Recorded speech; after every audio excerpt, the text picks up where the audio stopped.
প্রিয় শিক্ষার্থী, অনলাইন ক্লাসে তোমাদের স্বাগত।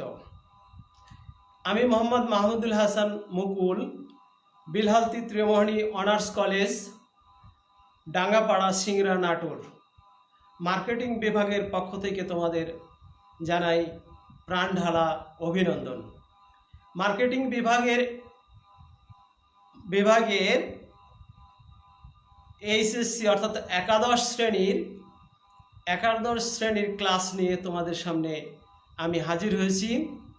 আজকে আমার পাঠের বিষয় তোমাদের একাদশ শ্রেণীতে ব্যবসা শিক্ষা শাখায় তোমাদের পড়ানো হবে উৎপাদন ব্যবস্থাপনা ও বিপণন। বোর্ডে দেখো আমি লিখে রাখছি বিষয় উৎপাদন ব্যবস্থাপনা ও বিপণন। প্রথম পত্রে তোমাদের পড়ানো হবে উৎপাদন ব্যবস্থাপনা। আজকে আমি তোমাদের শুধু দুটো টপিকস নিয়ে আলোচনা করব। একটি হলো উৎপাদন কি এবং উৎপাদন প্রক্রিয়াটি ব্যাখ্যা করো। এ থেকে আমরা বিষয়টির প্রথম উৎপাদন কি এই জ্ঞানটা যখন তোমাদের শিক্ষার্থীর মধ্যে চলে আসবে, তোমরা সৃজনশীল প্রশ্নপত্রে এই জ্ঞান দিয়ে তোমরা অনুধাবন, প্রয়োগ এবং উচ্চতর দক্ষতা অ্যানালাইসিস করে সুন্দরভাবে উত্তর করতে পারবে, আমি আশা করছি।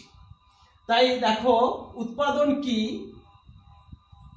আমরা সাধারণ ভাষায় উৎপাদন কি এটাকে যদি আলোচনা করতে চাই তাহলে একজন চট করে বলবে যে উৎপাদন বলতে কোনো কিছু সৃষ্টি করাকে বোঝায়।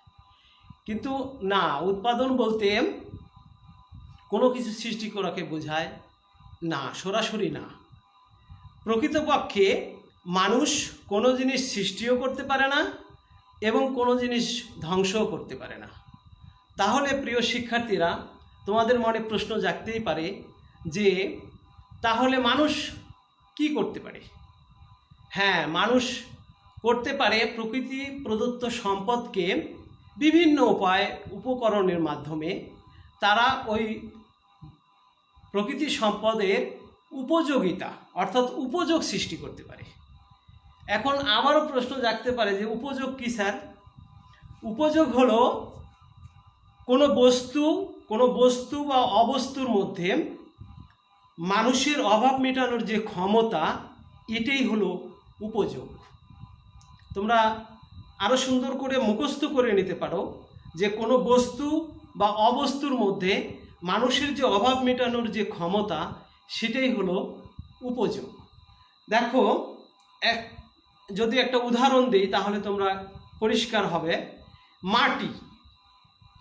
সামান্য মাটি, শুধু মাটি, এটার কোনো উপযোগিতা নাই, তাই মানুষের কোনো অভাবও মেটাতে পারবে না।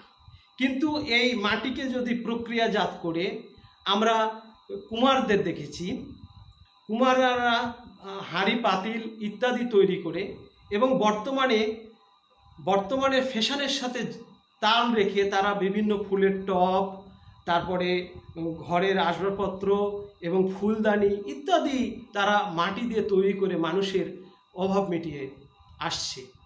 এমনকি আমরা যদি আরও একটু দৃষ্টিটাকে আরও প্রসারিত করি তাহলে দেখবে যে বড় বড় অট্টালিকা, সুরম্য অট্টালিকা, সুন্দর সুন্দর অট্টালিকা, এগুলো মাটিরই প্রক্রিয়াকরণের অর্থাৎ মাটির উপযোগিতা সৃষ্টি করার মাধ্যমে এটা সম্ভব হচ্ছে। দেখো, একটা প্রক্রিয়ার মাধ্যমে ইট তৈরি হয়, তারপরেই এই অট্টালিকা। তাহলে উৎপাদন কি হলো? উৎপাদন, দেখো, উৎপাদনের জ্ঞানমূলক যে কোশ্চিন সেটাকে তোমরা নিতে পারো এভাবে যে প্রক্রিয়ার মাধ্যমে উপযোগ সৃষ্টি করা হয় তাকে উৎপাদন বলে। উৎপাদন হতে হলে আমাদের ব্যবসায়িক দৃষ্টিকোণ থেকে উৎপাদন হতে হলে কোনো দ্রব্যের মধ্যে উপযোগ থাকতে হবে এবং এর বিনিময় মূল্য থাকতে হবে, অর্থাৎ অর্থের মূল্যে এটাকে ক্রয় করা যাবে, তাহলেই তাকে আমরা উপযোগ করব। তাহলে উৎপাদনটা হলো কি? মানুষের অভাব ও চাহিদা পূরণ করতে সক্ষম এইরূপ কোনো দ্রব্য বা সেবাকেই উৎপাদন বলা হয়। তোমরা এতটুকুই জেনে রাখো, তারপরে এই কোভিড-19 এই মহামারী সবল থেকে আমরা যখন এই পরিত্রাণ পাবো, আল্লাহ তাআলা যখন আমাদেরকে আবার স্বাভাবিক জীবনে ফিরিয়ে দেবে, তখন তোমাদের সামনাসামনি ক্লাসে আমি আরও সুন্দর করে এই ব্যাপারটা, এই বিষয়টাকে তোমাদেরকে বুঝিয়ে দেব। তাই এবার আসি উৎপাদন প্রক্রিয়া। উৎপাদন প্রক্রিয়ায় বোর্ডে দেখো আমি লিখে রাখছি, নিচে চিত্রের সাহায্যে প্রক্রিয়াটি ব্যাখ্যা করা হলো। এখানে চিত্রে দেখো উপকরণে আছে ইনপুটের মধ্যে আছে হলো কাঁচামাল, যন্ত্রপাতি, মূলধন, শ্রমিক, ভূমি ও দালান কোঠা, শক্তি সম্পদ, ব্যবস্থাপনা ও সংগঠন।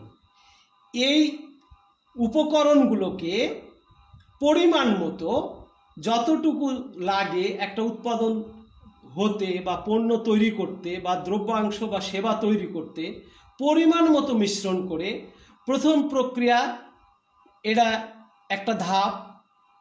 প্রথম প্রক্রিয়া যদি ইটের কথাই ধরি, তাহলে প্রথম প্রক্রিয়ায় একটা মাটিকে কাদায় রূপান্তর করতে হবে। কাদাটাকে দ্বিতীয় প্রক্রিয়ায় সেই কাদাটাকে ইটের ছাঁচে ফেলে রোদে শুকাতে হবে। দ্বিতীয় প্রক্রিয়া গেল। তৃতীয় প্রক্রিয়াতে এই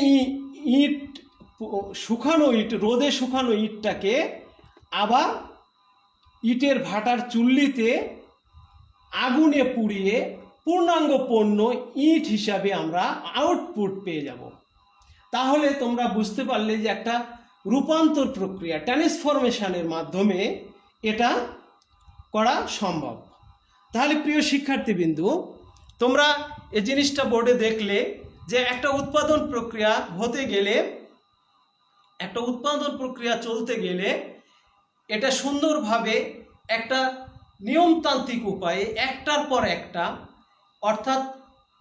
পর একটা ধাপ অতিক্রম করে তারপরেই একটা পণ্য পূর্ণাঙ্গ রূপ ধারণ করে। আর সেই পণ্যটা যদি মানুষের ব্যবহার উপযোগী হয় এবং অর্থের মূল্যে ক্রয় ক্ষমতার মধ্যে আসে, তাহলেই আমরা তাকে উৎপাদন বলে ধরে নেব। তাহলে প্রিয় শিক্ষার্থীবৃন্দু, দ্রব্যাংশ দেখো এখানে বোর্ডে লেখা আছে দ্রব্যাংশ বলতে আমি একটি উদাহরণ দিই তোমাদের। কারণ পূর্ণাঙ্গ একটা পণ্য তৈরি করতে গেলে বিভিন্ন কোম্পানি থেকে বা বিভিন্ন উপকরণের সমন্বয়ে একটা পণ্য উৎপাদন করতে হয়। সাপোজ একটা সাইকেলের একটা বেল এক জায়গায় তৈরি হয়, এক জায়গায় হ্যান্ডেল তৈরি হয়, এক জায়গায় তার রিং বানানো হয়, এক জায়গায় তার বডি বানানো হয়। এগুলো সব অ্যাসেম্বলিং করে একটা পূর্ণাঙ্গ সাইকেল হয়। তাই যদি একটা টিউব বা টায়ার উৎপাদন করতে হয়, তাকেও একটা প্রক্রিয়া অতিক্রম করেই যেতে হয়। তাই আমি বোর্ডে তোমাদেরকে দ্রব্যাংশ লিখছি, একটা পূর্ণাঙ্গ দ্রব্যাংশ একটা পণ্য। সেবার কথা বলি। সেবা দেখা যায় না, ছোঁয়া যায় না, ধরা যায় না, কিন্তু মানুষের অভাব মেটায়। যেমন ধরো আমি যে কথাটা বলছি, এটাকে ধরা ছোঁয়া যায় না, শিক্ষকের বক্তব্য বা পাঠদান, কিন্তু এটাও একটা পণ্য। এটা তোমার অভাব মেটাচ্ছে, আমাকে বিনিময়ে সরকার বেতন আমার পিছনে অর্থ হিসেবে বিনিময় করছে। তাই এই কাজটাকেও আমরা পণ্য বা সেবা হিসেবেই নিয়ে থাকি। প্রিয় শিক্ষার্থীবৃন্দ, তোমরা এই কোভিড-19 সময় ঘরে বসে তোমরা এই ভিডিওটি দেখবে এবং নিজেরা বইটাকে খুলে এটা অনুশীলন করার চেষ্টা করবে। তাহলে দেখবে যে অতি সহজেই এই উৎপাদন ব্যবস্থাপনা খুবই সহজ একটি বিষয়। এর জটিল যে বিষয়গুলো, সেগুলো আমরা যখন সরাসরি ক্লাসে আসব, তখন তোমাদের এগুলোকে আরও সুন্দরভাবে বুঝিয়ে দিতে সক্ষম হব।